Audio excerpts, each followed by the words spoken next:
All right, so I had to hop in and talk about this Ron Gladnick situation happening down here at in San Diego with the St. Augustine Saints, and just this whole deal from beginning to start, and just my thoughts. And I want to kind of add in some points that I thought of, and some interesting things that I wanted to kind of throw in and provide food for thought for those listening, and maybe some insight that might not have already been discussed. Uh, because they already had interviews with PPR, Paul Rudy, and I think that Gladnick made some statements on social media. So I'll kind of get into all that. First off, it's unfortunate, obviously, for the kids. It's always about the kids, and that's not stressed enough. I believe there are some people out there, leaders, that really emphasize making sure that we provide for the young ones, because they're obviously going to be the ones that are going to be the future leaders and important pieces to the communities. If they aren't already, they're going to be the ones, once we're older, to replace. And they have that big onus, and they have that big responsibility put on them to be able to lead. And a lot of what Gladnick was saying, throughout the whole process and throughout this whole situation, was it's about the kids, it's about the brotherhood, it's about the group. And I honestly couldn't have agreed with him enough when it come to that statement. And he really emphasized that over and over. It sucks because he got there in 2022, I believe, and it was just a big, really, really bad situation from 2021. I forget what the other coach's name was. Old boy from Indiana, played football at Indiana, younger guy. But that 2021 season Saints had was atrocious, and I think they only won 2 games. So when Gladnick had taken the job, it was a really anticipated position because they had some interesting names being thrown into the pot that were potential candidates. And when Ron Gladnick got the job from Torrey Pines, it was a really big deal. He's had a winning culture. He's had winning programs. He knows how to win. And he knows how to bring groups together. But what a lot of people didn't see coming, except for probably people within the inner circle, is the amount of players and the groups and the connections and networks that Gladnick would bring in when it not only comes to the players, but the coaches. And what everyone has to understand is that everyone's going to follow the coaches. And it makes sense because the coaches, for the most part, have the players' best interests. So it doesn't matter what school it was. Let's take a random school out there. Let's just say Hilltop High School. Hilltop's really bad these days. I'm not going to bag on them because I got a guy at Hilltop going to be the man next year, player. But if all the best coaches in the county had just migrated to Hilltop's winning CIF. Like, that's how it goes, because the players are going to follow them. The youth program and the players and coaches connected parents are going to follow the coaches to whatever program's being there. So it doesn't matter where the school is. It just happened to be St. Augustine having a winning culture, having a great backing when it comes to support. I'm going to get into the community. I'm going to get into the alumni in a second. I'm not saying they're great. I'm saying the support over the course of the years and the culture built is strong, and it has a great, solid infrastructure, unlike a losing program like West Hills, for example, right? So when Gladnick took over 2022, they had all these freshmen starting, and I'm like, where do these kids come from? Apparently they came from the San Diego Bolts, really successful youth program. But the amount of players they got to that team and these new players was pretty substantial. I don't think any of the players were transfers. Gladnick in that PPR interview told us that his whole ideology was to get the best 8th graders and to not really focus on transfer players, which is pretty, you admire something like that, right? And it was something like that is extremely hard to do, to be able to build from the ground up and get homegrown players. These are 8th graders. It's not like these people were cheating, getting players from out of state. He was just getting people from our backyard and building them up in high school. You could have been getting them from different teams, but hey, if all the youth kids want to come to your school, that's the best way to do it. So they have a good, solid year with a bunch of freshmen starting. And then this 2023 year comes up, and they have even more freshmen coming in, gaining USC offers. And the sophomores from last year are big contributors. And you have 4 to 5 NFL players, kids on the team. I don't think it's that much, but a lot. And you have this super team full of underclassmen, freshmen and sophomore, that end up winning the Division I CIF championship and a couple plays away from making a state in just the second year. So Gladnick had this formula set from the get-go, and he had this great plan to be able to set his team up and set this program up for success. And then it all comes crashing down, and it seems like there's a lot of issues going on with the administration, butting heads with the football program, and ultimately that led to the, whatever you want to call it, firing, resignation. Gladnick's not there anymore, and neither are all the coaches. So there's a bunch of different facets of the situation that is just kind of jacked up. We're going to go down the list and we're going to elaborate. So the football team is going to suck next year. So those that have St. Augustine, any association with the football team, y'all got to figure something out, because I'm sure a lot of these players are going to transfer. I'm sure a lot of the upcoming players that had ideas of coming to that school are now going to be turned off and turned away because of what they're hearing and all this controversy. And they're like, I don't want to put my kid in this situation. So there you go. I don't know what to say. Good luck to them. Bump them down to D3, because they might go down to that actual caliber of a small 500 enrollment school that's supposed to be playing D4, which is crazy that they're playing such a high division, but that's the caliber players that they have. That's the history that they've built over time. So boom, A, they're going to suck next year. B, Gladnick had these players and this nucleus and this team on the verge of winning multiple CIFs and potentially multiple state championships. It's funny because I kept saying over and over this year, seeing how good Saints was, and at the end of the year, I was extremely solid, 100% guaranteed, until I heard the news that he was leaving, that Saints was going to win multiple championships because these underclassmen would stay together for three more years, 2 to 3 more years. They're winning championships because they got one already as freshmen and sophomores. Talking about coulda, woulda, shoulda. And they would have kept just reloading and getting great players year in and year out and just continue to build this machine. Was it sustainable? I think so. But then again, this is where the school and the administration and the principal and the budget and the athletic director and the conflict, that's where all that comes in. And we're going to get to that too in a little bit. A lot to talk about in this video, right? Another facet of the situation that I thought kind of screwed everything was basically the meat and potatoes. What really happened? Like what was the big issue? And Gladnick explained on PPR. It was a great interview. A lot of stuff got aired out and a lot of stuff got discussed. And I'm glad they gave Gladnick the platform to be able to speak the way he did. And I'm glad Gladnick was very transparent in all the things that he said. I heard multiple things: dress code issues, tattoos, hair, right? Tradition comes with some negatives.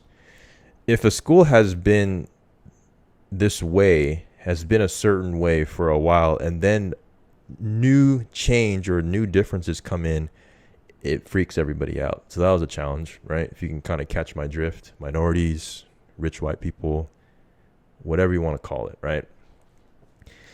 And then Gladnick's way of coaching and his way of doing things was probably something that Saints wasn't used to. So all of this has to do with the school. All these problems, dress code, the way Gladnick operated with his PE class to ratio with coaching football, right? He's at the school, is around the school.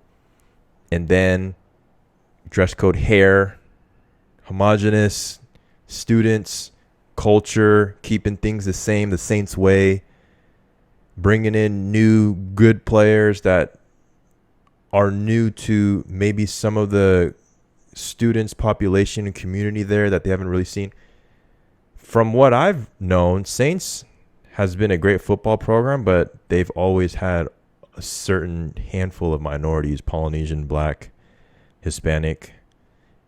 So I'm surprised. Is it an affluent area? Not really. Are the students and faculty and everyone going there affluent? For the most part, because it's an expensive ass school. But I didn't think it'd be a huge problem. I could see that happening at Santa Fe Christian. No offense to Encinitas and that program, but sheesh, it was just alarming hearing that, knowing Saints has such a successful sports program. And it's not just football, it's basketball, it's all these other sports. They have a lot of other sports, a lot of success with all those boys. And a lot of the athletes are minorities. I don't get it. But again, the issues are all reoccurring with what the football program and the coach was trying to do, and it's conflicting and butting heads with personnel associated with the school. That's the administration. It's the athletic director, it's the principal, it's the vice principal, staff, alumni, parents. What I learned with this situation is that a lot of the problems and a lot of the shortcomings that the coaches, mainly the head football coach, has to deal with is BS. You have to, and it kind of comes with the job, unfortunately. And my whole thing is, what could we do better as a state? Because I guess there's state guidelines and regulations, California, in kind of, they get put in a box. And each box in each state's a little bit different. So if we're going to to my knowledge, and if somebody can explain this to me a little bit better, please do. But let's just say each state were a box. I'm just going to use 2, maybe 3 examples. And we're talking about football still here, so let's not get away from the whole premise of this joint, right? So if I were to just think macro scale, California's box is small, really small, in terms of what the football program associated with the high school can do in terms of what they get paid, the coaches, what they're allowed to do with the money that they're given through the athletic department, and all that really combined together. And I'm going to throw in the culture there. You're in California, right? I'm throwing everything in. And you have to take into account other sports, like a Title IX deal. All that, I'm sure, gets taken into consideration. Now, compare that box to Texas and Florida. I believe Texas and Florida's box is much bigger. The box getting bigger shows more support from the community and from, I guess, state guideline officials associated with administrations at districts with schools. And everybody associated will support the school and the programs, the sports programs, much more. And what sport brings the most attention and the most money usually is football. So that box for those states get bigger because those are football-based states. They probably don't care too much about performing arts in those states. Whatever it is, I'm not just picking on performing arts, technology, chess club, whatever it is. More power to those groups.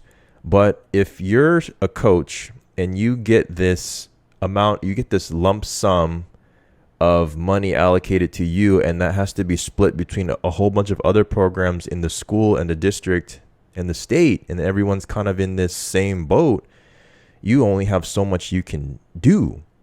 And if not a lot is being put towards something as big as a football team, you're not going to be very successful. People that have issues with the football program and the football team have to understand that a football team is not a basketball team. It's not a hockey team. Hockey, basketball team, they get, 15 to 25 players? Hockey, 25, basketball, 15. Football teams are 60 plus. So you get 3 to 4 times the amount of players and kids. That means more has to be put towards them because they have so much more kids, A.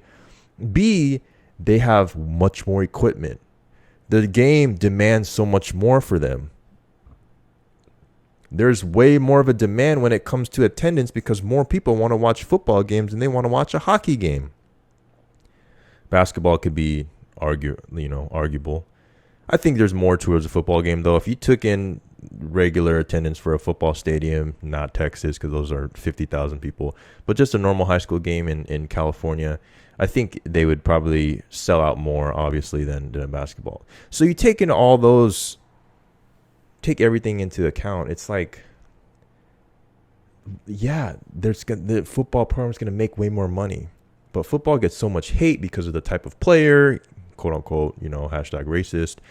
The attention that they get, the way football players act, the culture, the way it's violent, all this, it's weird. It's really weird. This weird paradox. I don't know if that's the right term, but like it makes so much money, but then it breeds this certain type of person, which is controversial and not, there's this image, but it doesn't apply to everybody.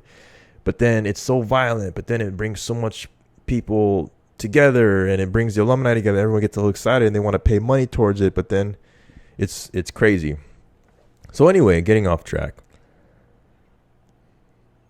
Gladnick had to deal with all of that.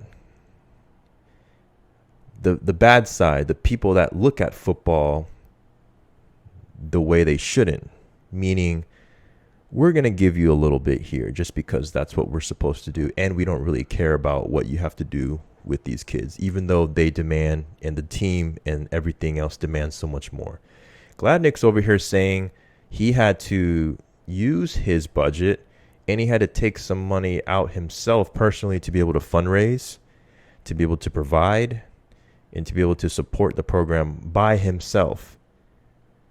Most, which is crazy, right, in itself, most high school programs, public school, because St. Augustine is a private school, public schools, those coaches ain't getting paid nothing for all the work and time and effort and focus that these coaches, even though some of them suck, put in. They don't get compensated. They're away from family. And most of them are teachers, so they have to do double the duty. And being a teacher these days is insane because all these kids are crazy. So these teachers should is a key word, way more compensation, way more pay, way more benefits, but they just get wilted by these crazy children. And the teachers that slash as coaches don't get paid enough and they don't get compensated the way they should. That's tough. That's really tough. Could they get more? Yeah, but then that's a battle between the board and the people in the council, and it gets really, really tough. So with coach's situation at Saints, it was just, I'm doing this all on my own, and apparently he's pretty well off, so it wasn't an issue too much getting to be able to do all this stuff, getting the charter bus, probably team meals, proper equipment, jerseys, whatever the case may be. But for him to run such a successful program and to have a great skeleton and idea for what he was supposed to do, and he had success doing it, and to be able to get booted out the way he did is insane to me. But again, my whole spiel about administrators and unfair image and conflict and butting heads with vice principal, athletic directors just screws everything up, because those people essentially have the authority and the power over the coach, and that's just the way it is. Like, this is a terrible example, but I'm going to say it anyways because I can't think of anything else in my brain. Let's say that the leader of the military is head general, whatever. It's horrible. And I'm not trying to say nothing about our military, nothing. We're the best military in the world, hands down. Support them, right? But let's just say hypothetically that, okay, I'm not even going to go there. Anyway,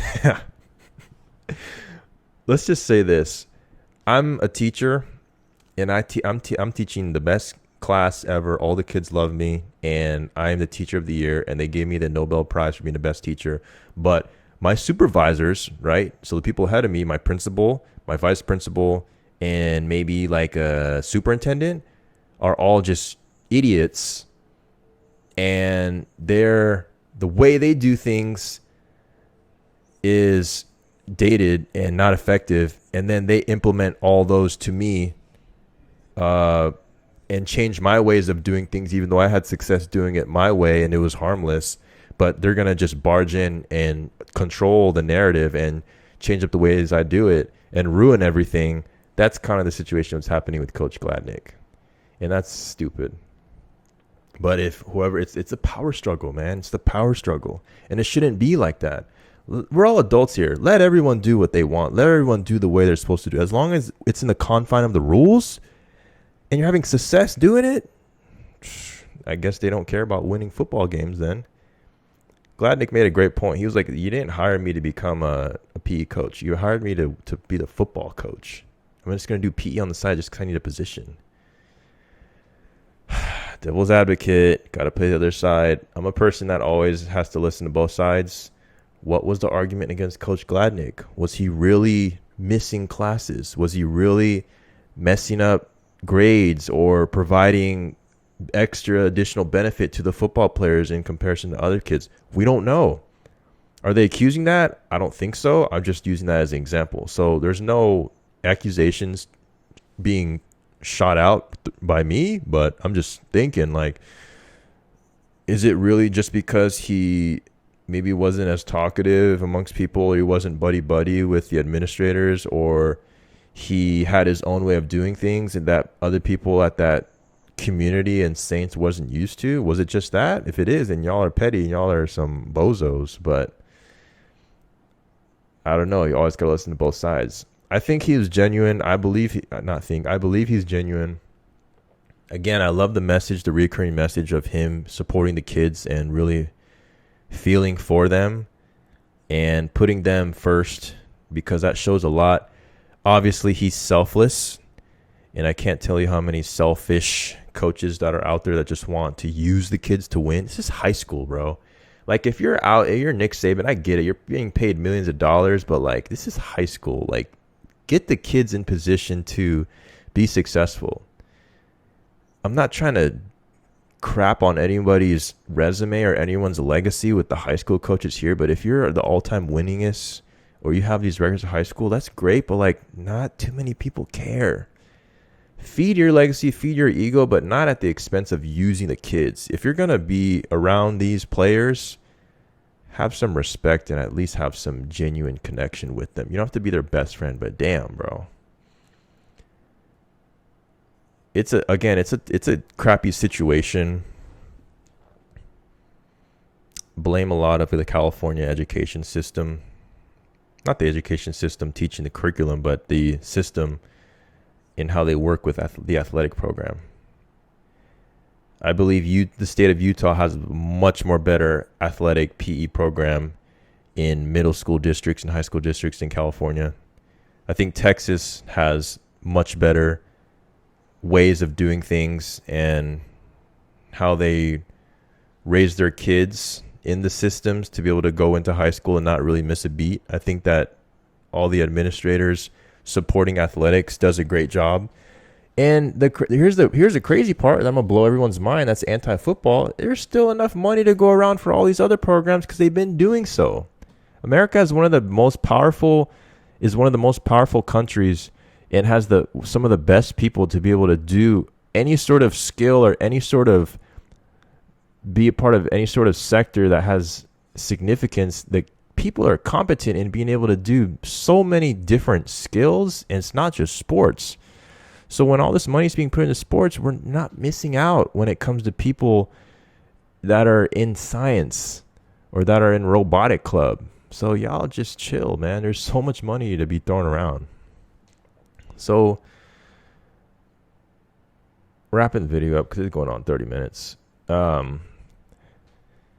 Crazy situation. I just want to give my 2 cents. Hope the kids transfer. Hope they get out of that situation. It sounded really bad in terms of what Gladnick was explaining when it came to that principal horn. So, last point. I said last point like 5 times. All the teachers and coaches and parents, I hope, listen to this interview because I think he exposed a lot. And there might have been some gray area, but people have to really listen to what he's saying about the situation and what he was put through, how he saw things run, and kind of look through the bushes and kind of see the real picture. So I'm leaving it at that, man. Y'all stay blessed. Shout out to the kids, man.